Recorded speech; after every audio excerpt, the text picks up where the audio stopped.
Hello everybody, my name's Alicia Culp from Evolution Culture, and in this video we're going to be talking about questioning types and questioning techniques. Now you may ask why we have to cover something like questioning in a classroom. Well, one of the main purposes of questioning is to make sure we promote interactivity in the classroom. Every person on your course will have something to contribute to your course. We all learn from what we're covering in a course, but we actually learn from each other as well.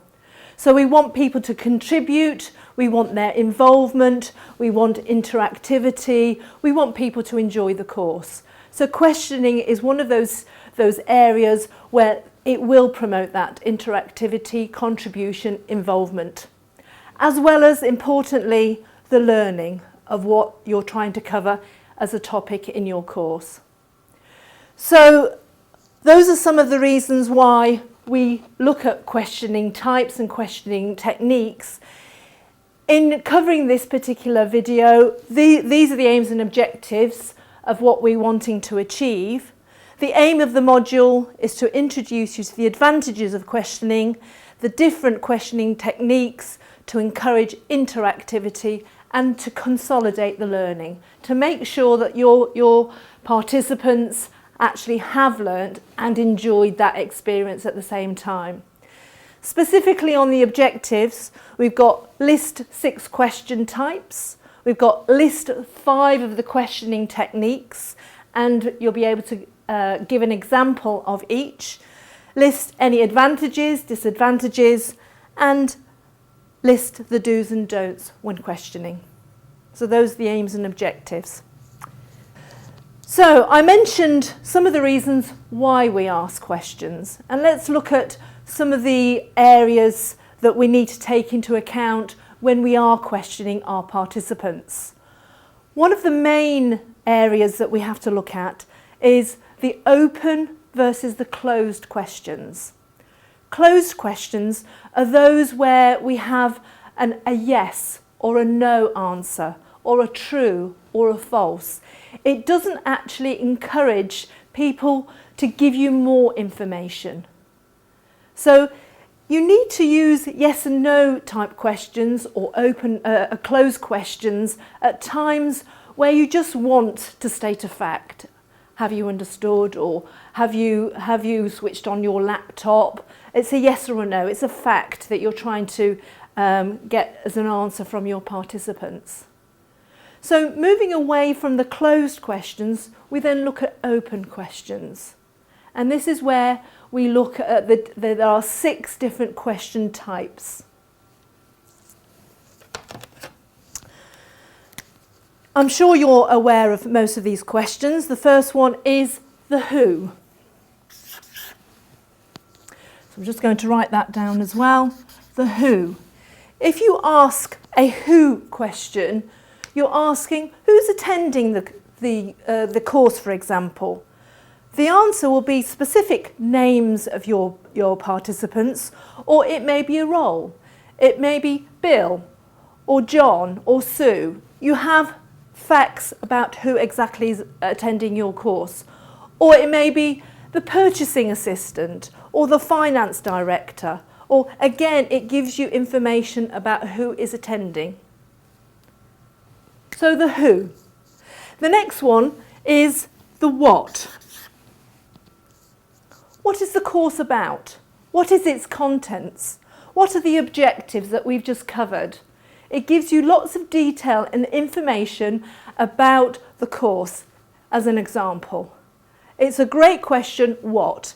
And think about what as you're asking questions of your participants. The next one is the why. So we'll just add that as a what and a why. Why are you attending this course? Why are you watching this video? It again gives you the ability to find out more from your participants about why. So think about why. What why questions are you going to ask your participants? And when you've asked a why question, there may be another why question, another why question, and you delve deeper and deeper into more detail so you have more information. Remember, questioning builds rapport, and if you get to know your participants better through questioning, you'll have a better experience as a trainer, and your participants will have a better experience in attending your course. So the why. The next one is the where. Where is your course taking place? Is it a physical location? Is it in a meeting room, in a training conference centre? Is it online even? Where is your course taking place? Again, it gives you detail. Again, it gives you more information. And the last one is the when.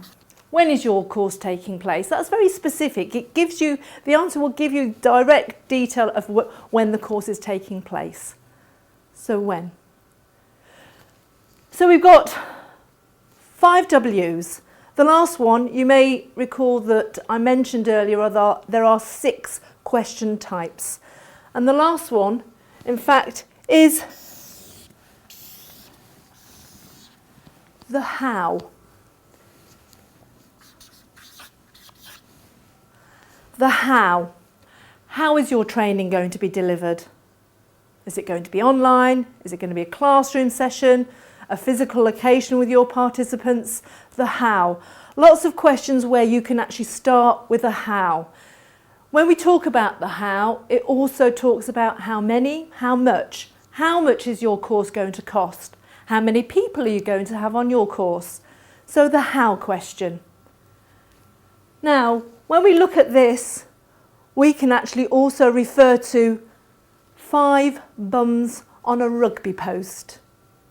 I'm not sure if you're familiar with the game of rugby, but we have a post where they have to actually convert, and we've got 5 people, 5 bums on a rugby post. So hopefully that will enable you to remember the 6 question types.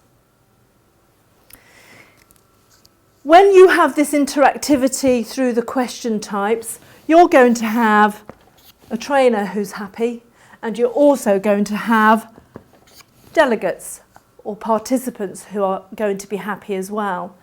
And in fact, when you talk and you discuss things and you question your participants, you're actually creating lots of teamwork between the two, because it is a dialogue, it is a discussion between the trainer, participants, and vice versa.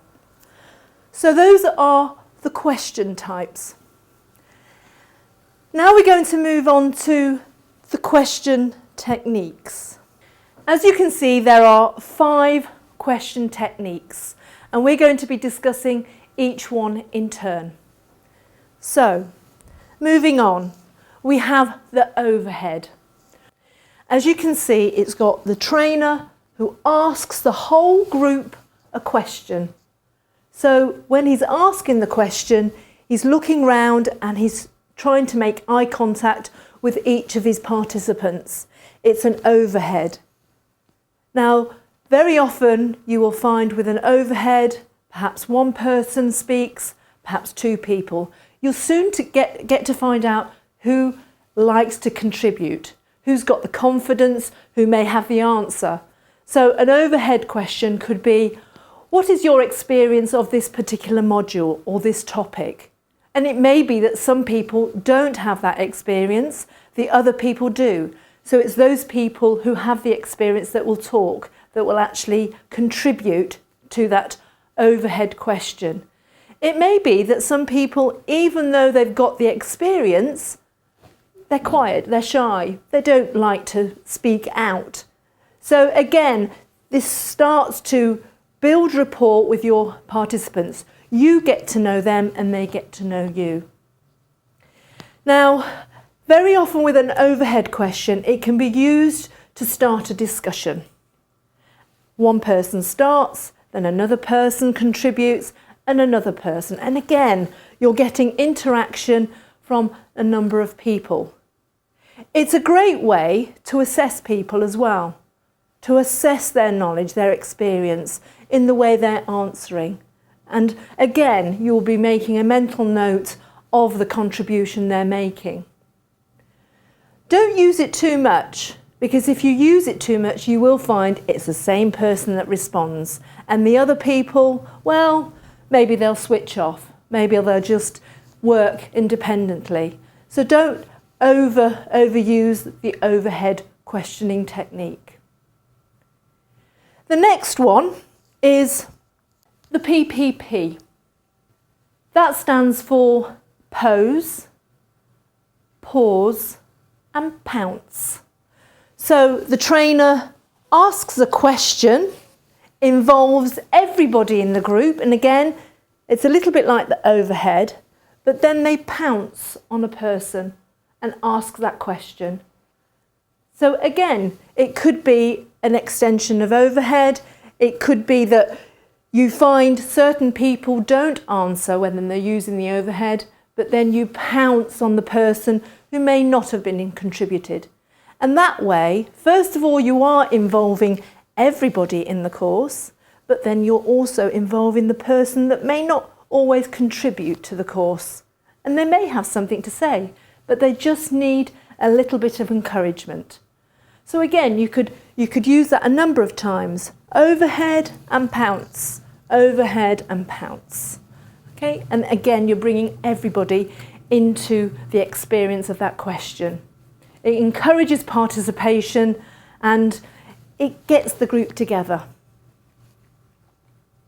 So, an example of a question: what styles of delivery does your organisation use? So would it be e-learning? Would it be classroom?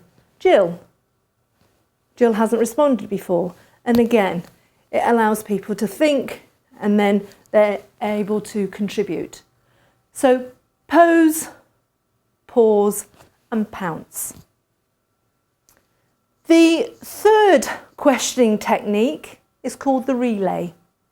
And as it states here, you as the trainer ask a participant a question, they respond back, then the same question is asked of the trainer to another participant. They give their answer. Again, it's a great way of finding out things about your participants. It's the same question, but every single person will have a different response. And actually, it's not only interesting to you, it's interesting for the group. See what experience people have had. See what sort of skills they have, where they work, what they do. Everybody has something to contribute. So again, it's a great way of seeing the variety of responses from people when you're asking exactly the same question. So that's the relay. I would ask something like, have you had any experience of challenging behaviours in a classroom, for example? Some people may say no, they haven't had that experience in the past, thankfully. But I'm sure many of the participants will have either been subjected to other participants' behaviours or even as a trainer to actually deal with a challenging behaviour. So again, you're sharing that experience. So you're asking different people to share those experiences. That's the relay. The next one is the reflect. So this is where a participant asks the trainer a question. Remember, questioning's two-way, and this is what we have to, as trainers, we have to encourage the participants to do. So the participant asks the trainer a question, then the trainer reflects to other participants in the course as to what the answer is. And actually the trainer thinks, well, maybe we've covered that topic already, and maybe somebody in the class has remembered what the answer is. So he then reflects that question to other people. A question's been asked. Actually, Sue, can you remember how we dealt with that situation in the past? And that participant may answer. So we're getting the participants to answer those questions for us. It's a great way of involving people. Remember, a trainer doesn't always tell. If others can tell you, you know you've done your job and you're sharing that experience, and it's great for them to be able to answer other participants' questions. Another example of where the reflect can be used is perhaps somebody's asked you a question about the organisation, about the policies of the organisation, about the processes, and you may, as a consultant, as an external trainer, for example, you may not know those answers. Even as an internal person, you may not know. You're not expected to know everything about the organisation, but you know an expert who's sitting in the course who does, and you ask them. So somebody asks you the question, well, actually, Steve, can you comment on that, because I'm not quite sure. It's not a problem that you as a trainer doesn't know, but Steve, he can actually respond and he can inform the people. Coming on to questions where maybe you don't know the answer. That's not a crime. If you don't know the answer, note it down and come back. Follow up and report back to your participants. The crime is if you don't. We won't know to all the answers to every question. But if we find out for the next session, then we will know, and we will build our experience accordingly. So don't forget, not knowing is not a crime. Not dealing with it and reporting back is. So that's the reflect. The last one is the reverse.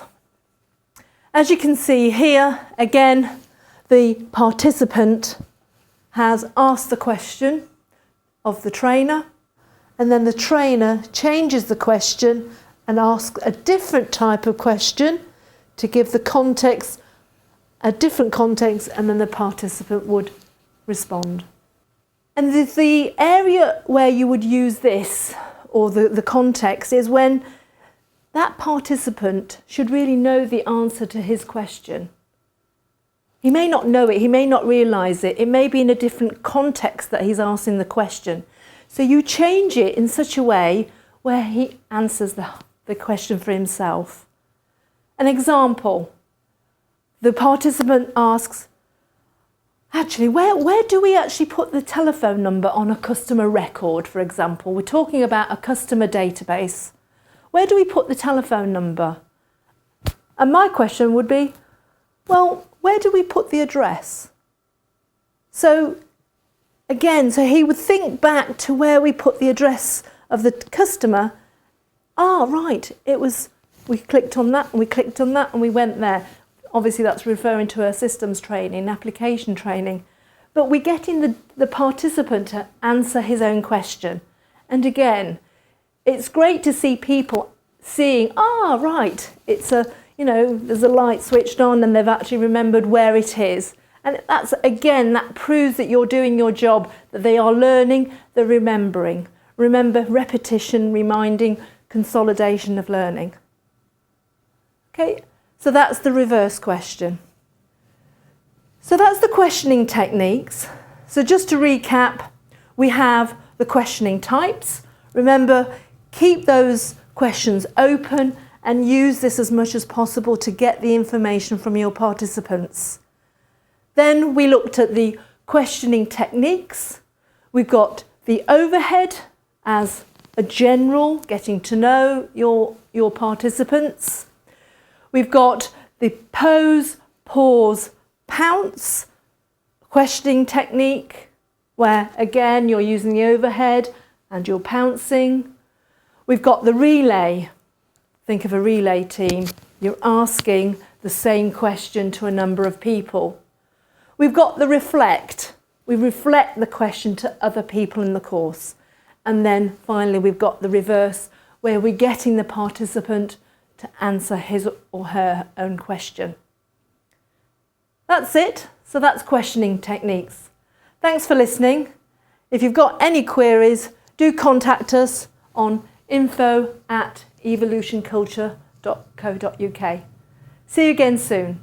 Thanks.